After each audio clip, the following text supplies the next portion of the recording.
Okay, it's my great honor to introduce Madam Holohan, the Executive Director of White House Initiative on Asian Americans and Pacific Island. Her office directs the implementation of all the federal programs related to Asian Americans. So that is her first responsibility. Also, she directs the efforts of the Presidential Advisory Commission on Asian American and Pacific Islands to advise President and administration on issues matter to Asian American communities. Madam Ham also is a fellow at Asian Pacific American Women's Leadership Institute, and she is also acting director of Center for Faith and Opportunity Initiative at the U.S. Department of Education. One very important message I want to say is she has been a great champion for Asian Americans' equal education rights.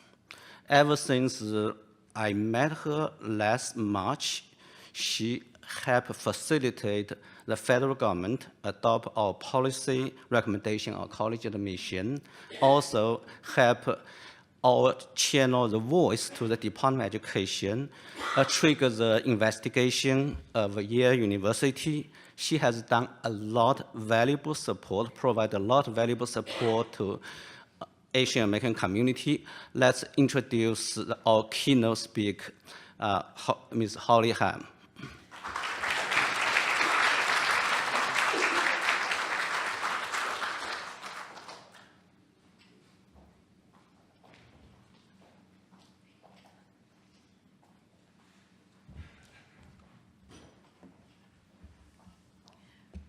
Yukon, thank you very much for that kind introduction.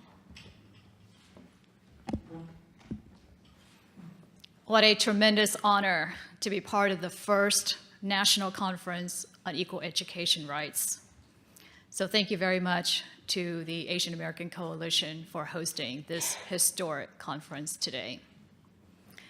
And I also want to extend my personal welcome to those in attendance today, distinguished speakers, educators, education policy makers, researchers, Asian American community leaders, and most of all, energized fellow Americans. As head of the White House Initiative on Asian Americans and Pacific Islanders, I want to take a moment and share with you the work of our office. We are charged with an executive order to work to improve the quality of life of Asian Americans, Native Hawaiians, and Pacific Islanders, or AAPIs. And we do this through economic and civic engagement. We serve approximately 22 million AAPIs across our great country and its territories.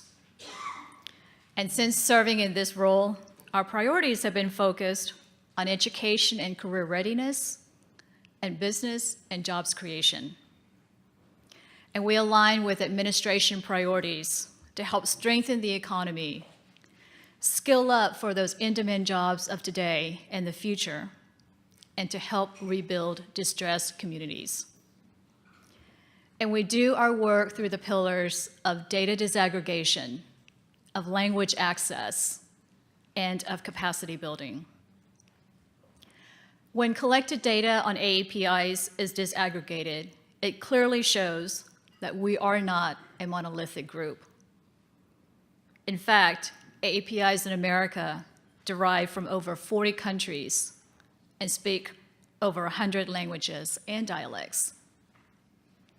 And through history, from the landing of the first Filipinos in Morro Bay, California in October 1587, to today's recent arrivals from India, Bangladesh, Myanmar, China, and the Marshall Islands, Americans of Asian and Pacific Island descent have made and will continue to make tremendous contributions to our great nation.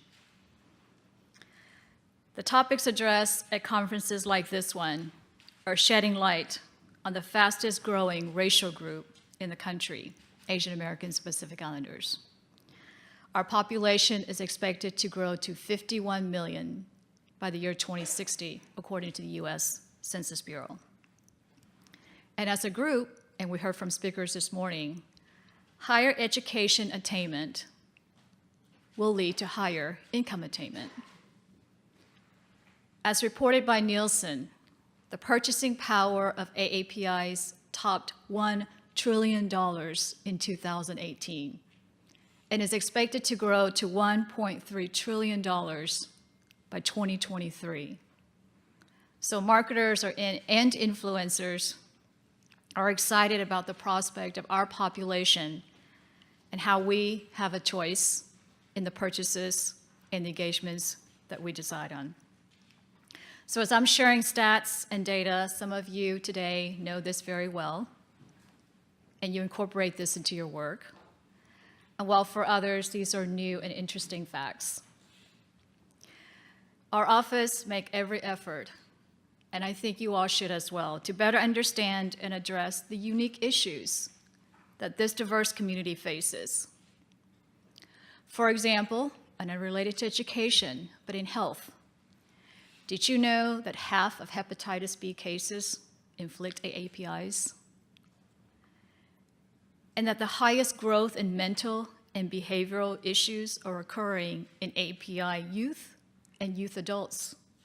And we saw some of that data as it relates to maybe educational stress. And as we're discussing admission challenges, and what about those recent cases we're seeing in the courts and across the country with college access and admission? Well, today, affirmative action is challenged because they are believed to treat Asian students unequally from other students on the basis of their race. These serious constitutional and statutory problems arise from the 14th Amendment's Equal Protection Clause and from Title VI of the Civil Rights Act of 1964.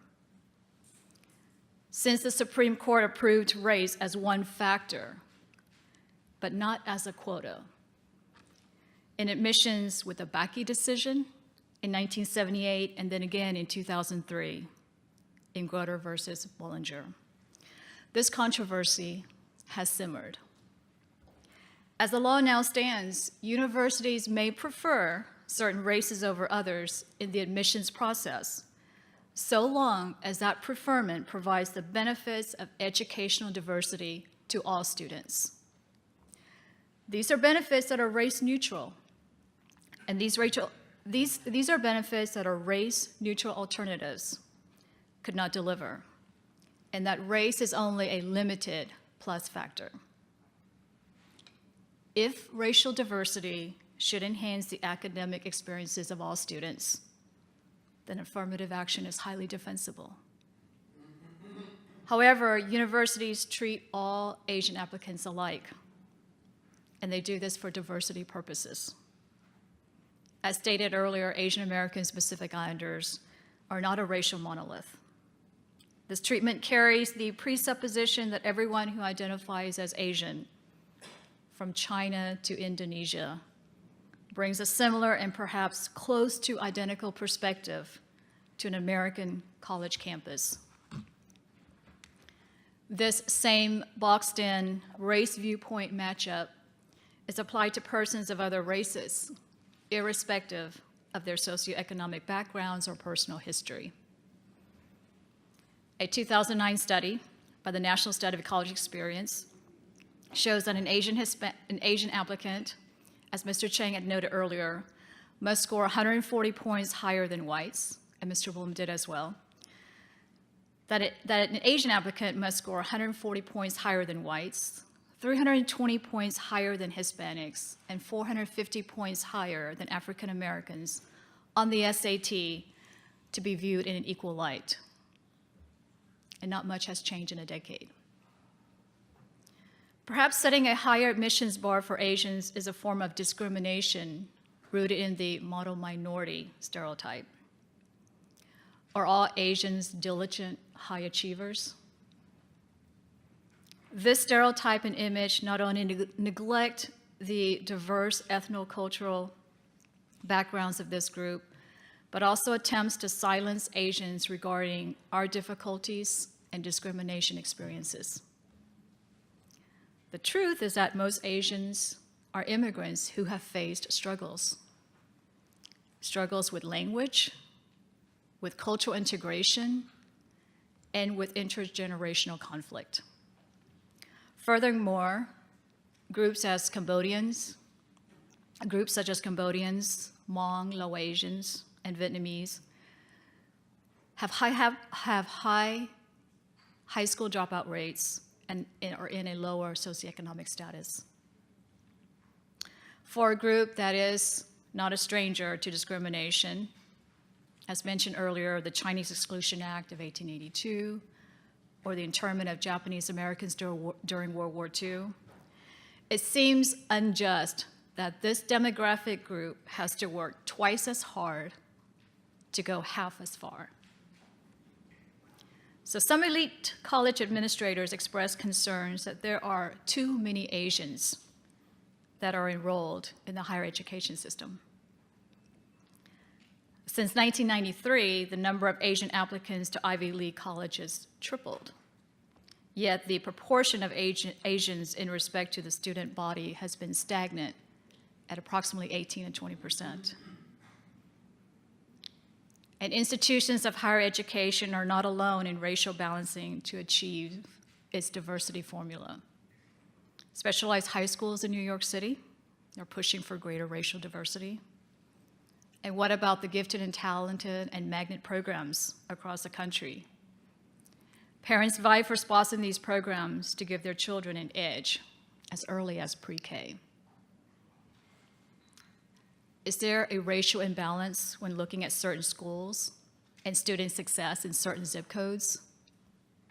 Yes, of course. More than 1/5 of adults in economically distressed communities lack a high school diploma. And these students in distressed neighborhoods struggle into young adulthood, and they will struggle as adults. As our office focuses on priorities for education and workforce preparedness, helping revitalize and rebuild distressed communities across the country is very critical. From the Tax Cuts and Jobs Act of 2017, the Opportunity Zones incentive creates investment opportunities in the low-income, urban, and rural communities across the country. Students that live in these opportunity zones today don't have the freedom to choose an education that suits them as individuals. Of the 8,764 opportunity zones identified by the IRS, 70% don't have a charter school. This means less academic freedom and fewer opportunities for school choice for families living in these neighborhoods. And the U.S. Department of Education has taken notice and is doing something about it. The U.S. Department of Education has proposed education freedom scholarships. And to do just that, provide education freedom to students and families. A student's ability to pursue a successful and meaningful education should never be limited by their zip code or income level. Through education freedom scholarships, all students will have the opportunity to pursue education through courses and programs which better align with their interests and talents. Education freedom scholarships is a federal tax credit. This will not create a new federal program, or it will not grow the federal government in funding for education. Instead, it will fuel state-led efforts to develop more opportunities for students in their own states. So not only are education freedom scholarships good for the students, they're good for the taxpayer. These are private voluntary donations, meaning there is, again, no reduction devoted to public education. And freedom scholarships, the education freedom scholarships, are not only for students who want to attend private schools. In fact, some states may choose to design scholarships for public school options, such as apprenticeships or dual enrollment, or maybe transportation across town to a different public school. And students will do better because they will have choices in their education. and they will be empowered to pursue the education that excites them and engages them. Well, this is a historic conference, and this conference has brought us here today to discuss the various points of view in educating today's generation of students that look, behave, and think very differently from students of just a generation ago. As we look at education rights and equal treatment, I'm reminded that the founders of our republic demonstrated a commitment to equality of opportunity and not equality of result.